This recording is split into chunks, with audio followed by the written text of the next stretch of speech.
Somos los estudiantes de la Universidad Bicentenaria de Aragua, de la Escuela de Psicología, del noveno trimestre de la materia de técnicas de los tratamientos. En esta oportunidad vamos a hablar sobre las técnicas utilizadas para el manejo de la ansiedad. Cuando hablamos de la ansiedad en el modelo teórico del conductismo, es muy usada dos técnicas. Una es la exposición, que es someter o exponer al individuo ante el estímulo que le está generando esta ansiedad, de manera que lo pueda habituar y pueda extinguir esta conducta. La segunda técnica es la técnica de relajación para disminuir todas sus respuestas fisiológicas, como su ritmo cardíaco, su duración, enrojecimiento o calentura. De esta manera podemos relajar el cuerpo a través de respiraciones para relajar los músculos, para controlar la respiración y para obtener más tranquilidad ante esta situación. Ahora explicaremos cómo se puede tratar la ansiedad generalizada desde un enfoque psicoanalítico.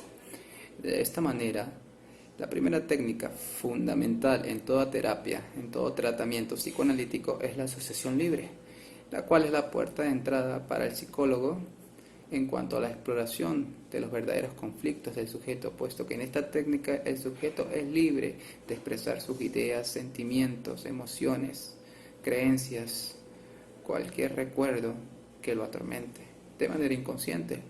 De eso se trata la terapia, ¿no? Luego de este proceso, es cuestión del psicólogo interpretar el momento indicado en que el sujeto manifiesta las represiones de sus deseos libidinales. ¿Por qué? Porque sucede que a partir de las represiones de sus deseos libidinales, de sus deseos de vida, es donde se empieza a generar el sufrimiento humano, el cual se va guardando en la mente. Se va guardando en la mente y se mantiene ahí, pudiéndose manifestar en el cuerpo o pudiéndose manifestar en el exterior como algún miedo o alguna fobia. Pero en algunos casos este sufrimiento, la mente no es capaz de expulsarlo de ella completamente debido a la fuerza que el mismo sujeto le da a su pulsión, ¿verdad? En este caso, su pulsión tanática o su pulsión de muerte. Luego de esto se busca que el paciente sea capaz de transferir este resentimiento en la terapia, con el motivo de que exprese su dolor hacia el terapeuta y el terapeuta hace contratransferencia mostrándole al sujeto qué es lo que le sucede o incluso tratando de reelaborar esa vivencia que el sujeto nos está en ese momento manifestando. No es solo hablando, sino también vivenciándolo, reelaborándolo, volviéndolo a vivir, puesto que para la mente no existe el tiempo, sino lo que está sucediendo en este momento, si sea un recuerdo, lo está vivenciando igual la mente, igual que ese momento, ¿ves? Entonces, después de esto, es que se aplica otra técnica muy interesante que se llama silla vacía. Tiene muchos elementos psicoanalíticos, por lo que también puede ser usada por un psicoanalítico libremente.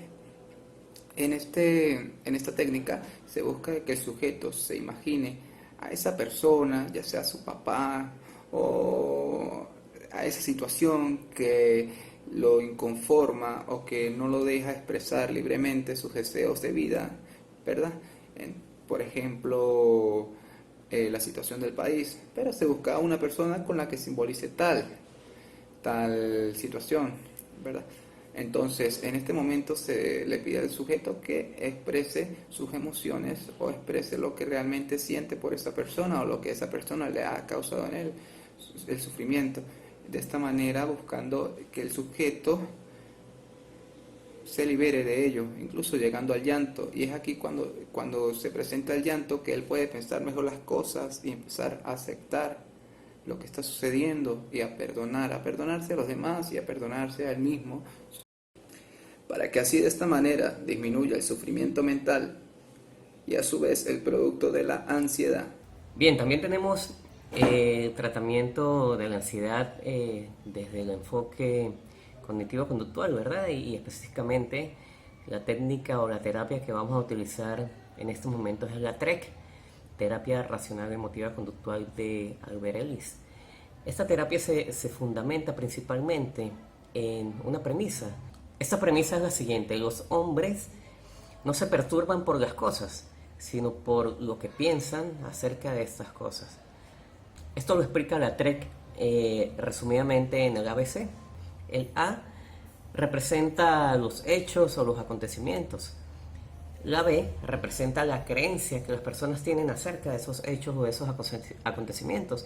Y la C es las conductas o las consecuencias o la manera de expresar las emociones de esas personas en relación a esos hechos. Entonces las personas erróneamente piensan que la conducta o la respuesta conductual o emocional que tienen es directamente relacionada por los acontecimientos que le ocurren en su vida diaria. Esta terapia se encarga principalmente entonces de abordar sobre todo las creencias irracionales o las distorsiones cognitivas, como él las llamó, que son pensamientos que de cierta manera nos afectan o nos comprometen el cómo nos sentimos, la conducta que obtenemos o que adoptamos después de estos hechos que nos ocurren, y es directamente por nuestros pensamientos, por cómo nos tomamos estas situaciones que nos ocurren o estos acontecimientos que pasan en nuestras vidas. Un ejemplo entonces directo de ansiedad generalizada es, por ejemplo, la situación del país. La situación del país, como evidentemente lo sabemos, está bastante dura para conseguir principalmente los objetos para satisfacer nuestras necesidades básicas, el alimento, para satisfacer de repente la seguridad, la comodidad, el transporte, el gas, todas estas cuestiones que hacen que la persona tenga una buena calidad de vida. ¿Okay? Entonces, esto de cierta manera nos afecta a todos los habitantes de un país. Inclusive la pandemia es una enfermedad también que afecta a todos los habitantes a nivel mundial. Este es el hecho, este es el A de la TREC, ¿verdad? Pero ¿por qué unas personas sufren de ansiedad ante este hecho puntual del país o ante el hecho mundial de la pandemia? ¿Por qué unas personas sienten ansiedad, sienten depresión, se enferman, se trastornan mentalmente, y otras personas que viven en las mismas situaciones no se enferman y salen adelante de la mejor manera? Es simplemente por lo que tenemos en el centro entre el acontecimiento y la conducta, que son las creencias o los pensamientos acerca de esta conducta. Existen entre 10, 15, 17 creencias irracionales que son muy comunes, ¿verdad? Para hacer este tema un poco más corto, vamos a plantear las tres principales o que se evidencian mucho en la ansiedad generalizada. La primera son los pensamientos dogmáticos. ¿Qué es un pensamiento dogmático? Un pensamiento de obligatoriedad. Es una distorsión cognitiva que se utiliza mucho y que causa mucho malestar. Entonces son ese tipo de pensamientos de, por ejemplo, ante esta situación del país, las personas dicen: oye, pero es que el gobierno debe hacer tal cosa, o el gobierno tiene que tomar tales medidas, o la población tiene que alzar su voz. Entonces, cuando nada de esto, de este pensamiento dogmático obligatorio ocurre, entonces se genera la tristeza, se genera la ira, se generan esas emociones que van de cierta manera trastornando a la mente. Otra distorsión cognitiva se llama catastrofismo, y es pensar que todo es una catástrofe, que todo está terrible, que todo está muy mal. Entonces nunca vemos las cosas positivas, nunca vemos las cosas nuevas que puedan estar ocurriendo. Si solamente tenemos estos pensamientos de catástrofe, de que no lo podemos soportar, de que todo está mal hecho, entonces siempre vamos a estar sintiendo esas emociones de ira, de desprecio, que evidentemente pues nos van poco a poco a dañar la mente. Por último, una de las distorsiones cognitivas que son más usadas se llaman inferencias o salto a las conclusiones, y es cuando hacemos una evaluación hacia el futuro, una evaluación que evaluamos un hecho que no ha ocurrido, pensando, por ejemplo, esto nunca se va a solucionar, esto siempre va a ser así, esto cada día va a estar peor, y son hechos evidentemente que no han ocurrido. Estamos saltando a las conclusiones de lo que va a pasar, y esto realmente nos genera mucho malestar. Existen a través de esta terapia de la TREC muchísimas técnicas que podemos utilizar, pero vamos a utilizar tres principalmente. Una es la discusión o el debate de ideas. A través de este debate con el cliente se le hace unas interrogantes, se le hace que él mismo se interrogue si estos pensamientos son verdaderos o son falsos, si esos pensamientos son lógicos o si esos pensamientos son de alguna utilidad para su vida.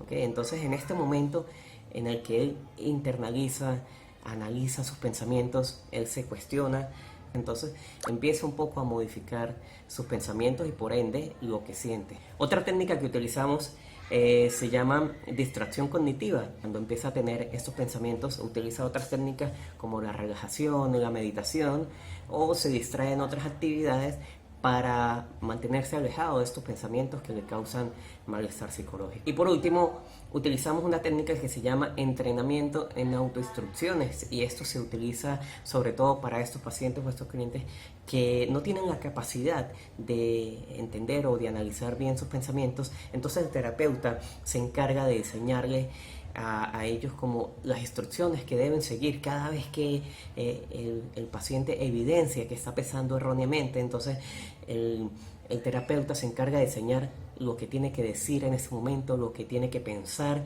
para que resignifique esos pensamientos y esa distorsión cognitiva ya no le afecte tanto como le está afectando.